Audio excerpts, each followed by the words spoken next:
তো আমি বুঝাই ভাই আপনাকে, ঠিক আছে, জিনিসটা কেমন। আসলে ফিলিস্তিনিরা হইলো ইসলাম জগতের ফ্রন্ট বেঞ্চার।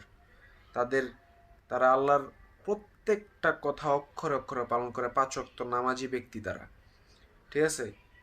কিন্তু একটা ক্লাসের ক্ষমতা সম্পর্কে আপনার জানতে হইলে কিন্তু ওই ক্লাসের ফ্রন্ট বেঞ্চারদের দেখা আপনি বুঝতে পারবেন না অ্যাকচুয়াল ক্ষমতাটা কতটুকু।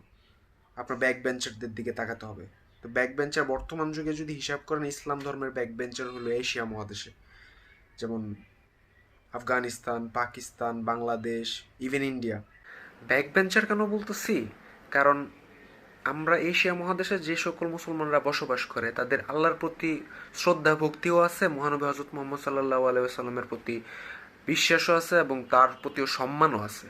কিন্তু তবুও তারা সকলে পাঁচ ওয়াক্ত নামাজও পড়ে না, রোজাও খুব কম রাখে, মেনলি মানে ক্রাইমের প্রতি ওরা অনেকটা আগায়া, বাংলা কথা যেটা, যে ইসলামের সঠিক কাজগুলো না করে ভুল কাজগুলি বেশি করে, ঠিক আছে। ক্রাইম রেট অনেক বেশি এশিয়া মহাদেশে। আর আরেকটা উদাহরণ হিসেবে যদি আমি ধরি, বর্তমান বিশ্বের সবচেয়ে বড় শক্তি আমেরিকা কিছুদিন আগে আফগানিস্তানের সাথে যুদ্ধ করে গেছে, হার মাইনা ব্যাক করছে বাড়িতে, ঠিক আছে। This is the power of the back bencher of Islam, ঠিক আছে। তো আপনারা যে বলেন না যে মুসলিমরা যে কি পারে তা ফিলিস্তিনদের দেখে বুঝেছে, এই ধরনের কমেন্টগুলা নেক্সট টাইম থেকে আর কইরেন না ভাই।